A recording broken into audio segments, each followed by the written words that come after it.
સવારમાં આ બાજુ સોનલ છે ને રિસીવના માથામાં કોક ગોતે છે. શું ગોતશો? દેશીન ખોડો થઈ ગયો છે કે નહીં? એવું છે? ખારો થઈ ગયો કે નહીં? આ પોપડી ઉખડે છે, તેલ નાખવા ના પાડી તમને. હું તો ગુડ મોર્નિંગ. ગુડ મોર્નિંગ, જય Shri Krishna. Welcome back to my newer blog. મસ્ત મજાની મોર્નિંગ થઈ ગઈ છે આજે. છે ને સૂરજ દાદાએ થોડીક સનલાઇટ કાઢી છે એટલે ભાઈ મસ્ત મજાનું વેધર છે. બહુ જલ્દી ઉઠી ગયા હતા, નાઈન મસ્ત ફ્રેશ થઈ ગયા. ખોડાથી યાદ આવ્યું, મને થોડોક માથામાં ખોડો થઈ ગયો. શેમ્પુ નાખવાનું ચાલુ કર્યું ને મેં તો થોડોક ઓછો થયો છે, હજી વયો નથી ગયો. આમ થોડોક કરે. થોડાક દી ટ્રાય કરી છે. અને ઋષિભાઈને સવારમાં ખાવું પીવું કાંઈ ન હોય, ટીવી આપી ગયો એટલે ભૂખ લાગે ને એ ભૂલાઈ જાય. એવું કેમ હશે? નાના બાળકોને સીધા એમાં મશગુલ થઈ જાય, કઈ ખબર પડતી નથી. ઋષિને નાવાનો ટાઈમ થઈ ગયો એટલે બતાવશું નહીં. એના કપડા બધા કાઢી નાખ્યા છે અને યુટ્યુબ વાળા સીધા પછી આપી દે છે કોપીરાઈટ. આ બાજુ મમ્મી બે ગયા ચા બનાવવાની તૈયારી કરી નાખી છે. શું છે મમ્મી? ગુડ મોર્નિંગ, જય શ્રી કૃષ્ણ. તમે સવારમાં શાકની તપેલી અહીંયા મૂકી દીધી એટલે મેં વીછ્યું. મેં કીધું સવારમાં કંઈક નવું લાવ્યા છે ખાવાનું એમ. ત્યાં દાળ જોઈ લીધી. દાળ જોઈને તો બપોરનું ખાવાનું મન ઓલું થઈ ગયું. આ દૂધી તો મને એમ હતું કે ઓલો બીટનો રસ પડ્યો છે તેની યારે ભેગો મિક્સ કરવાનો હશે એવું હતું. તો આજ છે ને ભાઈ જ્યુસ લેવા આપણે નથી ગયા. આજે આ પી લેવું. કાલ ગુલ્લી લાગી ગઈ હતી, આજે ઘરે છે એટલે પીવાઈ જાય. પાછા કાલથી રેગ્યુલર થઈ જવું. તો જો મોર્નિંગમાં ચા બને છે ને મમ્મી મસ્ત મજાની કુર્તી પહેરીને. ક્યાં જવાનું છે મમ્મી આજ? ક્યાંય નથી જવાનું તોય કુર્તી પહેરી લીધી તમે? હા, એ વાત છે. તો ચાલો સવારનો માહોલ કંઈક આ રીતના છે. તો બપોરનો ટાઈમ થઈ ગયો છે જમવાનો. જો જમવા આવી ગયા છે. જમવામાં હું છે ને બતાવું. રોટલી લઈ લીધી છે, અડદિયો લઈ લીધો છે ને લસણની લીલી ચટણી છે અને આમાં દૂધી દાળનું શાક છે. ચાલો જમી લઈ. અને સામે જો રિસીવ ને સોનલ બે છે ને ભાઈ ટીવી ટાઈમ એન્જોય કરે છે. રિસીવભાઈને થોડીક વાર ટીવી ને એવું જોવે ને ત્યાં અમે બધા વાગી ગયા છે રોંઢાના 5 અને જો ઓફિસેથી ઘરે આવી ગયા છે ને આ બાજુ જો સોનલજીનો નાસ્તો ચાલુ છે. હું નાસ્તામાં કરી લીધું?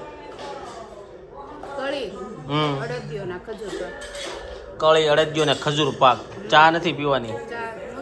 સોનલ ચા નો પીવે 5 વાગે. બીજું એ કે કાલના બ્લોગમાં એક કોમેન્ટ આવી હતી, વાંચી તે તારી કોમેન્ટ? નથી વાંચી. પછી આપણી કોમેન્ટ વિશે વાત કરીશું. જો રિસીવભાઈ જો રિસીવને છે ને પપ્પા સિંહ બતાવતા ટીવી પાસે લઈ ગયા. રિસીવ પછી હાથે સડવાનું ચાલુ કરી દીધું. આ બાજુ ડબલા ડુબલીમાંથી હું સૈણા ને એવા ડબલામાં આમાં પેક રાખી ગારાય નહીં ને એવું છે. આ બાજુ સૈણા મમ્મી નાસ્તામાં ખાય છે. અહીંયા ચા વાળા બધા બેસી ગયા છે. ચા ફાફડી. તો ચાલો બધા નાસ્તો કરવા માટે. જો ચા રેડી થઈ ગઈ છે. કેવું એવું છે કાયમિક રૂટિનમાં ચા નાસ્તો. કાયમિક વિચાર એવો કરી છે કે હવે આ છે ને થાકી ગયા છે ને એ બંધ કરી દેવાય. બંધ નથી થતી. હું તો કરતો નથી. મને ક્યાં વિચાર નથી આવતો બંધ વિચાર આવે. મને આવે છે પણ હું હવે ટૂંક સમયમાં કરી દે. આ રોહિતભાઈ કે હું ચાલુ જ રાખી કે આપણે બંધ કરવાની થતી નથી પણ જોઈ છે હવે ક્યારે બંધ થાય છે. કારણ કે વિન્ટર છે ને એટલે બંધ ન થાય. ઉનાળો હોય ને હજી તો થઈ જાય. વિન્ટરમાં ચા પીવાની મજા આવે. આમ ઠંડી જેવું થોડુંક અત્યારે વધારે લાગે. આમ ઘરે આવ્યા હોય ઓફિસેથી બહાર જાય પહાડોમાં ને એમ રાત્રે 12 વાગે દૂર ચા પીવા જાય. તમને ઘર બેઠા મળે છે પીવો ને. ઘર બેઠા દૂર તો કારક ગયા હોય કારક પીતા હોય. કે રોજ પીવા થોડી બહાર જવાય કોઈ પહાડે? નો જાય. હા તો ચાલો આ હતી ચાની ચર્ચા. જોઈ છે હવે ક્યારે બંધ કરી. ત્યારે છે ને વાગી ગયા છે સાંજના 8 અને આમ બૂંદ રોજ એક કામ આટલું બહાર ગયા હતા અને સીધા ઘરેથી છે ને સોનલને બોલાવી લીધી. પીઝા ખાવા માટે આવી ગયા છે. તો શું છે આજે પીઝા નહીં, આ વખતે કંઈક નવો ફ્લેવર લોન્ચ થયો છે ને એ મગ્યો છે. તો લસ્સી ટ્રાય કરીશું કે કેવો રહે છે. કેવો રહે તો ટેસ્ટ કરી પછી ખબર પડે કેવો છે. મોહિતભાઈ બે ગયા મોબાઈલમાં મથે છે. શું છે પીઝામાં સૌથી ફેવરેટ પીઝો તારો કયો? એવું છે મને પણ આ લોકો છે ને 7 ચીઝી નથી કરાવી દેતા. મને 7 ચીઝી મજા આવે. તમે લોકો 7 ચીઝી નથી કરવા દેતા. બે પીઝા તો મગવી નાખ્યા છે. હવે જોઈ છે આની પછી જો જરૂર પડશે ને તો આપણે 7 ચીઝી ટ્રાય કરીશું. હાલશે 7 ચીઝી? બે ટ્રાય કરી પછી જરૂર પડશે બી મગવી લેવું છે ને આપણો પીઝાનો ઓર્ડર આવી ગયો છે આ અત્યારે કાંઈક નવો લોન્ચ થયો છે ને એ પીઝો છે 65 પનીર કાં કહે છે અને ગાર્લિક નવો થઈ ગયો છે, જોયો છે. 7 ચીઝી ઓલો હવે પડી અને કેચઅપ ને એવું બધું રોહિતભાઈ મગાવે કારણ કે રોહિતભાઈને બોટલની ન હાલે ને બોટલની મારે ન હાલે મને આ જે આપે ને સૂટું એ મને ન મજા આવે. મને પડી ગઈ વાળું જ મજા આવે. અહીંયા તો જો હજી ફોન બધા ઘૂમડતા હતા આવતા વેત બધા સજગ થઈ ગયા મારી સિવાય. હું એક જ ફોનમાં પડ્યો છું. જો કેચઅપ આવી ગયો છે હજી ઓલું ઓર્ગેનોન ને ઓર્ગેનિક ને એવું તો કાંઈ એવું નહીં. અને અહીંયા જુઓ મોઢામાંથી પાણીના ફુવારા છૂટવા મળ્યા કેટલા દિવસ પછી ખાતા ને એટલે ભૂખ ફૂલ લાગી છે. 8 વાગી ગયા છે. ચાલો આ પીઝો ટ્રાય કરીએ અને પછી આનો ડિફરન્સ શું છે ને જોઈ. બાકી આ બે તો આપણો ફેવરિટ જ છે. નવા સોઈ કયો નવો છે ચીઝ હા આ છે પણ દર વખતે આવી એવો જ લાગે છે નહીં, એવું તો છે દર વખતે પણ અંદર ફ્લેવર અલગ છે એમ કહે છે. તો ચાલો બધા પીઝા ખાલા પણ પીઝા આવ્યા હતા ને ઝપાટો બોલી ગયો ને સૌથી વધારે મારે તેવું છે કોઈ પણ બ્રેડ હોય ને હું કોરું કાઢી નાખું. કેટલા લોકો મારી જેવા છે કોમેન્ટ કરજો. બાકી આ બાજુ થોડીક નીકળી. કેવોક લાગ્યો નવો ફ્લેવર? કઈ એન્ટિક હતું ને કંઈ ખબર ન પડી શું હતું એ ખવાઈ ગયો. અને હજી બાકી રહી ગયું ને તો ફરીથી એક ગાર્લિક બ્રેડ મૂકી છે લાસ્ટ. પછી આપણું અહીંથી પેકઅપ કરશું. કેવોક લાગ્યો નવો ફ્લેવર? મને તો બધું હરખું જ હરખું જ લાગ્યું લાગ્યું. બ્રેડ આઈસ આમ થોડીક બિસ્કિટ જેવી લાગી બ્રેડ આજ થોડીક કડક હતી. હવે શું કારણ પીઝા ને એવું ખાઈને છે ને ઘરે આવી ગયા તો મમ્મીને પૂછી મમ્મી અને એને ક્યાં શું ખાધું એમ મમ્મી શું ખાધું તમે? મેં ખાધી મેથીની ભાજી ને મમ્મી ની આજ ફેવરિટ હતી મેથીની ભાજી. પપ્પાને થોડુંક તકલીફ પડી છે. કેમ લાગ્યું? આપણે તકલીફ ન પડે મેથીની ભાજીમાં ન પડે? નહીં પપ્પા એક નીંદર કરી નાખી લાગે. નીંદર આવી ગઈ ત્યાં આ પપ્પાને નીંદર આવી ગઈ આંખ ઉપરથી ખબર પડી જાય. અને આ બાજુ આ ભાઈ જો મોઢામાં હાથ નાખ્યા રાખે છે નકરો અને આડો આવી ગયો ને તો આમ ટીવી જોવી છે. અને ટીવીમાં શું રસ હશે જો દાંતમાં ખંજોળ આવતી. આ દાંતમાં ખંજોળ આવતી હોય નવા દાંત આવતા હોય એવું બધું છે. આ બધું સોનલજી ફોનમાં શું મથે છે? વિડીયો જોશો વિડીયો જોવામાં આવે છે ગાઈઝ. વિડીયો થી આવી ગયું ગાઈઝ. વિડીયોમાં તમે યાર લાઈક કોમેન્ટ કરો શેર કરો. પાછી 2000 ની ફેમિલી થઈ ગઈ. પાછી મોટી કરો 5000 10,000 ફટાફટ. બીજો દિવસ થઈ ગયો છે ગાઈઝ બ્લોગનો. કાલ રાત્રે છે ને બ્લોગ પૂરો નહોતો થયો એટલે કાંઈ એડિટ ને એવું કાંઈ થયું નહીં. અને આજે છે બીજો દિવસ. તો જો બપોરે સીધા આપણે બ્લોગ સ્ટાર્ટ કરીએ છીએ. અને ચાલો જોઈ બપોરના જમવામાં શું બનાવ્યું છે. અને તો જો આપણે લઈ લીધો છે અહીંયા અડદિયો. અને બપોરના જમવામાં મગનું શાક છે. અને બીજું શું છે? રોટલી છે, દાળ ભાત છે.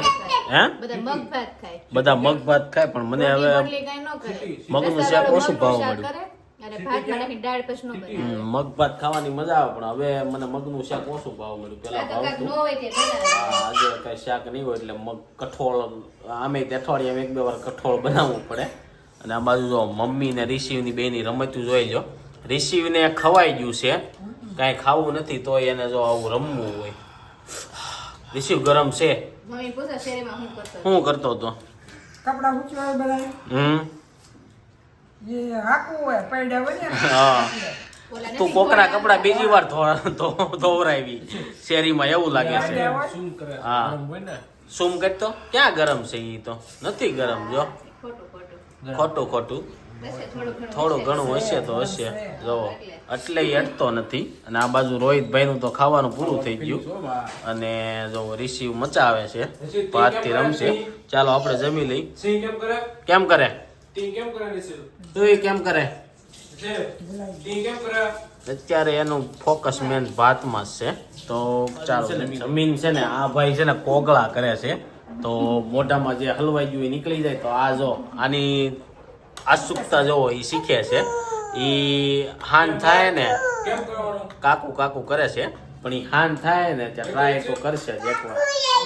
દેશે કાકુ કેમ કરે એ ને અત્યારે કેમ કરે એમ નહીં જો આમ કરે જો ના કરે તો કેમ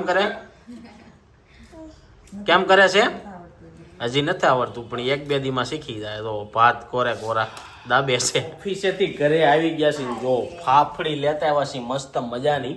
ને આજે ફાફડી અને ચાનો નાસ્તો છે. જો કે રોજ હોય જ તે પણ આજે ગરમા ગરમ લાવ્યા છે ને એટલે બહુ મજા આવી જાય. અને રિશિવભાઈને જો ઉઠતા વેટ કાંઈ પણ ખવડાવવું ને એ બહુ મગજમારી વાળું છે. તું ખા હો તું ખા રિશિ જો એ કાકુને ખવડાવે છે, દાદાને બધાને ખવડાવશે, પણ એ નહીં ખાય. અમારે બધાને રિસીવ તને ખવડાવવાનું હોય. પપ્પાને ખવડાય નહીં, માર નથી ખાવું. નહીં, મમ્મીને ખવડાવો, પાછળ મમ્મીને ખવડાવો. તો બધાને છે ને રિસીવભાઈ ખવડાવે. મમ રિસીવ હવે તું ખા, તું ખા, તું ખા બેટા, તું ખા હો. તું ખા. અલે આમાં તો તાર ઈ મમ્મા. નહીં ખાય. બાકી બધાને ખવડાવવામાં રિસીવે એવું નક્કી કર્યું છે, ખાવાનું નહીં ખવડાવવાનું. પપ્પા ખાવામાં ફી પડે ભાઈ. એવું નક્કી કર્યું છે, ખાવાનું નહીં ખવડાવવાનું બધાને. તો જો બધા લોકોનો નાસ્તો હાલે છે. ચાલો નાસ્તો છે ને 6 વાગી ગયા છે ને આ બાજુ મમ્મી માર્કેટમાં ગયા હતા ને એક બાજુ છે ને સાંજની જમવાની તૈયારી ચાલુ થઈ ગઈ છે. આજે એવું શાક બન્યું છે કે જે મોસ્ટ ઓફલી લોકોને ન ભાવે અને અમુકને બહુ ભાવતું છે. તો જો કુકરમાંથી ધોવાળા નીકળે છે, એનું શાક હોય તમે ખબર પડે તો કોમેન્ટમાં કહી દો. ત્યાં સુધીમાં છે ને મમ્મી શાકભાજીમાં શું લઈને આવ્યા છે ને જોઈ તો જોઈ લો ભાઈ. શિયાળામાં છે ને ભાઈ ફ્રેશ બધી શાકભાજી આવે અને બધી ખાવાની. રીંગણા જોરદાર આવે શિયાળામાં કે નહીં? આખા ઓળો થાય એવા હોય, હા. આખા થાય ને શાક નહીં, રીંગણા હારા. રીંગણા અત્યારે સારા આવે, એક લસણ સારું આવે અને આ બધી ભાજીઓ સારી આવે. મૂળા તો ઓકે કઈ ખાવાના તો હોય નહીં, કોકને સ્લાડ આરે ભાવતા હોય તો ખવાય. અને એવું બધું છે. તો શાકભાજી આવી ગઈ છે. અત્યારે બને છે મેથીનું શાક, કડવી મેથીનું શાક. જો મેથી ધોઈ નાખી છે, ધોઈ નાખ્યું એટલે કડવા ઓછી થઈ જાય એવું હોય. ત્યાં પોતરી હોય કે નહીં બધું નીકળી જાય. તો મેથીનું શાક બને છે અને કોનું ફેવરિટ છે કોમેન્ટ બોક્સમાં કહેજો. કેમ આજે અચાનક મેથીનું શાક બનાવી નાખ્યું? કડવાની અઠવાડિયે એકવાર ખાવી પડે. એવું હોય. રિસીવ નહીં હાલશે મેથીનું શાક? ખાય છે ઈ? કેદી ખાધું તું એને? લક્ષ્મીનગરમાં ગઈ હતી ને બનાવ્યું હતું ત્યાં એને ખાધું હતું. તને બહુ ભાવતું છે ને? મને ભાવે છે. સોનલનું ફેવરિટ હોય ને એટલે એને શીખી નાખ્યું હોય. અગર તો અઠવાડિયે મેં એકવાર કડવાળી ખાવી પડે. કાલે પીઝા ને એવું ખાધું તું ને હમણાં કેટલા દિવસ અડદિયા ને એવું બધું હાલે છે તો એ કે અઠવાડિયામાં એકવાર કડવાણી ખાવી પડે. પણ ઋષિભાઈ છે ને મારો ગ્લાસ લઈને બેસી ગયા છે, જો એ ફોડશે ને તો કડવાણી મારી થઈ જાય. જોઈ લો છે એકલો લાવો મૂકો મૂક બળ જોવો ખાલી. હું આખો વાહે જાઉં છું તો એને મૂક્યો નથી હજી, એટલું તો એ બળ કરે. જોયું કાંઈ પણ વસ્તુ લઈ ગયો એટલે આ રીતના. જો કાગો લઈ ગયો, હાલો ટીવી જોવા મળો બાપ. બાજુ છે ને મેથીનું શાક છે ને બનવાનું ચાલુ થઈ ગયું છે. તો ચાલો જોઈ મેથીનું શાક કઈ રીતના બને ને આપણે ક્યારેય જોયું નથી અને રેસીપી ક્યારેય આપી નહીં હોય. તો સૌથી પહેલા તો બાઉલમાં શું લઈ લીધું છે? કાંઈ ને તેલ આવી ગયું, પછી એમાં રાઈ ને જીરું નાખી પાણીનો વઘાર કર્યો છે અને લસણ નાખી દીધું. પછી હવે એમાં નાખશું હળદર ને મીઠું. હળદર ને પાણી ઉકળી જાય ને હા પછી આ મેથી છે ને આને જો ધોઈ નાખી એટલે હાવ બે ફાડા થઈ ગયા, બધી ઉપરની છાલ બધી નીકળી ગઈ. આ રીતે ચોળી નાખવા જાતે. એમ નહીં, આપણે એકવાર કદાચ મેથી વાળું શાક ગ્રેવીમાં બનાવ્યું હતું એવું કઈ હતું? હા બનાવ્યું હતું ને, બનાવ્યું હતું ને એવું કાંક હતું ને, મને યાદ નથી. બનાવ્યું. પણ કયું વધારે સારું લાગે, ગ્રેવી વાળું કા સારું મને તો આ લાગે? શાક ભાવે. કેમ આ ભાવે? આમાં જ નકરું એમ લાગે મેથીના દાણા ખાતા કોઈ હોય, મને આ શાક ભાવે. ઓલા બાગ બોળિયા પલાળેલા ખાતા હોય હું ને. લક્ષ્મીનગરમાં જાઉં ને હા મારે કાંઈ ન જોવું, ત્યાં એમાં મોટા બાર હાથે બહુ મસ્ત શાક બને, એમ કહો તો મેથીનું શાક બનાવો. તેને પછી શીખી લેવાય ને તારે. તોય એની જેવું નથી થતું. નથી કહેતા અમુક નું હાથે જે સારું થાય ને, ઓલા નથી કે રસોયા નથી રસોયા, એમ તમે ગમે એનું ગાઈસ નાખો. જમવામાં કેવું હોય ખબર? બધાના ટેસ્ટ છે ને ભાઈ, બધાના હાથના અલગ અલગ હોય. કોકને બીજાની દાળ વધારે ભાવતી હોય અને આપણી દાળ વધારે ભાવતી હોય ને એવું બધું થાય. એટલે તો બધી જગ્યાએ ખરખું જમવાનું ન મળતું હોય એવું હોય. તો ઉફાળો આવી ગયો છે, આની અંદર મેથી નાખી દેવું એટલે શાક રેડી થઈ જાય. એમ ને? ઉકળવા દેશું. એમ નહીં. પછી જેવું ઢીલું તમારે ખાવું હોય એ રીતે પાણી રાખવાનું. પાણી બાળવાનું એવું કરવાનું. એમ ને?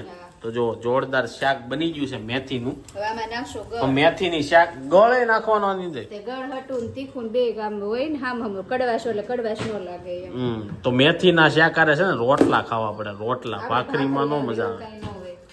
તો નો જો લોટ હોય ક્યાં લેવા જાવ? હમ? લોટ નો હોય ક્યાં લોટ તો હતો ને મારી આટું પેલા રાખતા ને તમે? ઈ પેલા તો ખાતા નથી એટલે નોકરી. નથી રાખતા. ગાઈઝ એવું થાય છે, હું 3-4 વાર એમ કહું કે હવે આપણે રોટલા ચાલુ કરશું અને રોટલા ચાલુ કરું તો આ લોકો લોટ ને એવું લઈને આવે, પછી 2-3 વાર ખાવ, પાછો 10 દી લોટ પડ્યો રહે ને એટલે લોટ ને કાંક થઈ જાય. શું થઈ જાય મમ્મી કહેવાય? કડવો થઈ જાય, બગડી જાય. પડ્યો લોટ કડવો થઈ જાય. હા, લોટ બાજરો કડવો થઈ જાય, વકવીનાનો થઈ જાય. એની અંદર જે બધું ન્યુટ્રિશન ને હોય ને બધું બળી જતું હોય છે એવું કાંઈક હશે એટલે કડવો થઈ જતો હશે. તો ચટાકાદાર મેથીનું શાક રેડી થઈ ગયું છે. ચાલો તમારા બધા, શાક બનશે તમે શાક બનાવી નાખો. એવું છે, ચા ભાખરી બનશે અમને. જોયું, બબ્બે ઓપ્શન છે ભાઈ. આપણે છે ને ચાય મારે ખાવું મમ્મી ના લે, તમારે ન અને લે તો મેથી ખાવું, એટલે બે કડવું ને ગળ્યું બે મિક્સ થઈ જાય ને. મારે મમ્મી ને રિશી ને ત્રણ ને હશે. આ રિસીવ તો છે ને ભાઈ દબદબાવ છે. તો ચાલો આવું છે ભાઈ. સાંજનું જમવાનું રેડી થઈ ગયું છે ને જમવા માટે બેસી ગયા છે. જો ભાખરી, ચા અને મેથીનું શાક લઈ લીધું છે. અને આ બાજુ પપ્પાએ તો સારે મેથીનું શાક. જો અમારે એવું હોય, સારે મેથીનું શાક હોય, પણ આ ભાઈએ તો મેથીનું શાક લીધું જ નહીં. એમ ન હાલે, થોડુંક તો ખાવું પડે. અઠવાડિયા ગળ્યું ખાવશો તો અઠવાડિયે એકવાર શું કહેવાય, કડવું ખાવું પડે એમ કે છે.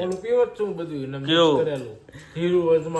એવું છે. તો એ કે રોહિતભાઈ ને એમ છે કે એમ આવી જાય. બાકી આપણે જો થોડુંક શાકે ખાવું, ચાય ખાવું, બધું ખાવું. 11:30 થઈ ગયા છે. જો મેગડીમાં આવ્યા છે ને આ બાજુ સોનલજીને બર્ગર ખાવાનું મન થઈ ગયું હતું. કેવી મજા આવી ગઈ બર્ગરમાં? મજા આવી ફ્રેન્ચ ફ્રાઈમાં?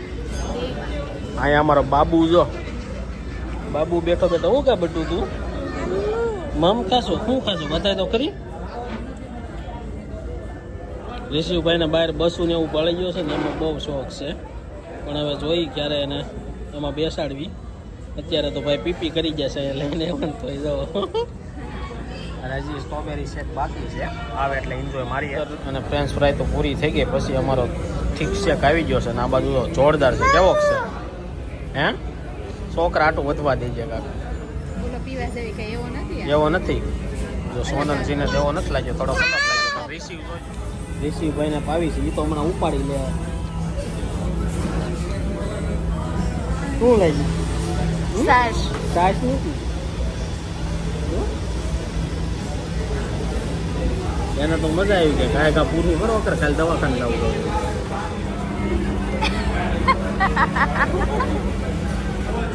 સાડા 11 થઈ ગયા અને આટો મારવા નીકળ્યા હતા. મેકડીમાં જતા આવ્યા. તો મેકડીમાં ગયા ને તો ઋષિભાઈ મેકડીને પવિત્ર કરીને વહી આવ્યા. ત્યાં મને ખબર હતી કે જો 5-10 મિનિટ બેસીશું ને તો ઋષિભાઈ પીપી કરશે. તો પીપી કરીને વહી આવ્યા ને સીધું મારે ભાગવું પડે, ઘરે આવવું પડ્યું ખાઈને તરત.